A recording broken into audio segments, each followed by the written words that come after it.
Qoch. Ko'rdingizmi buni? Haqiqat. Baquvvatligini ko'rdingizmi? Ha, bu ovoz kuchi bor-da, 110 kilo. Yo'q, ashlatib umi. Dorperda bu.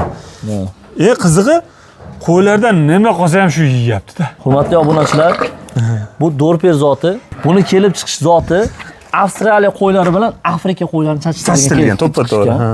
Bu qo'y zo'r tarafi bizni o'lkaga zo'r tushadi. Zo'r tushadi.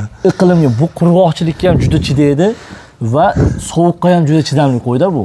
Keyin kasalliklarga ham chidamli qo'y bu. Go'shtga miramini yog' kam bo'ladi, dumba uncha bo'lmaydi bunda. Bu juda anaqa nima deydi? 120 kilo mana hozir aytaysiz. Bu 110 kilodan oshiqda, 115 kilo.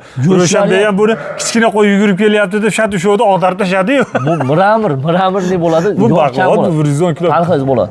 Ha, bu harakatini qarang. Harakatini. Bu juda ajoyib. Ya buni hozir nima aytdim-ku, mana o'sha Ro'shanbek ukamiz hatto yugurib kelyapti deb kichkina qo'ycha kelyapti-da, ondan sho'da ag'darib o'tashadi. Nimaga baquvvat-da bu?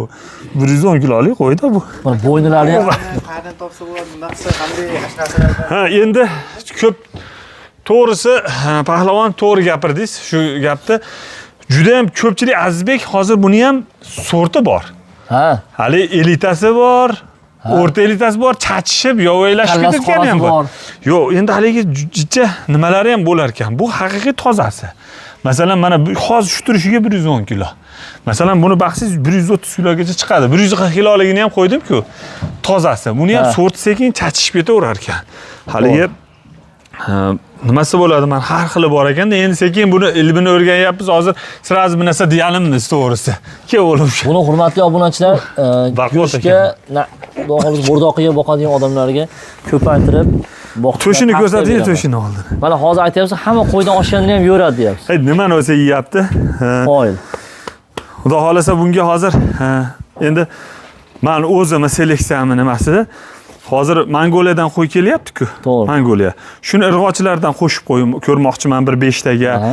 5 ta bunaqa mitis qo'ylar bo'ladi, haligi merinos qo'ylar. Merinos qo'yga qo'shaman.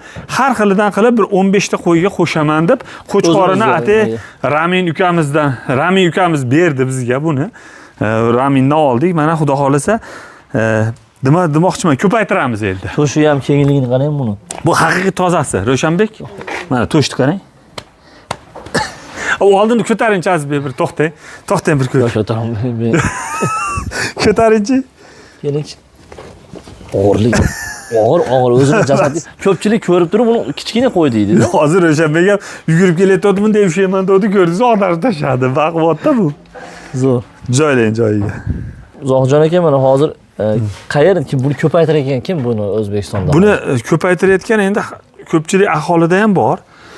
Endi to'g'risi aytyapman, buni sorti bor ekan. Nava birinchi sorti, ikkinchi sorti bo'lar ekanda, buni ham endi to'g'risi. Endi hali men to'liq o'rganib olmaganim uchun shuncha ayta olmayapman. Nimaga desiz, mana yerda buni oqi bo'lar ekan, buni bo'yni qorasi bor. Erta betda qorasi jicha chaylgani, o'sha sorti pastroq bo'lsa kerak endi. Men bilimcha shunaqa deb tushundim. Buni shug'ullanayotgan mana nimasi bo'ladi. Toshkentda bir 2-3 ta aka-ukalarimiz bor. Telefon nomerlarini qo'yib o'tganman, ponni chiqarganda. Olib baxshilay tavsiya qilamiz. Biz chachishtirib, ko'paytirib ko'raylikchi, qanaqa bo'largina. Narxi bu hozir 110 kilo mashina. Endi misol o'zimizni qo'chqonlar ham bozorda 80 ming, 85 minggacha bo'lyapti semiz qo'y. Misolda kilosi. Endi 90 mingdan hisoblaganingizda ham 10 millionlik qo'y misol. Mashq qo'y hozir. Kamida. 90 ming go'shtga o'zimizni. Lekin zotiga yana jicha qo'shilishi mumkin. Endi meni bilishimcha shu.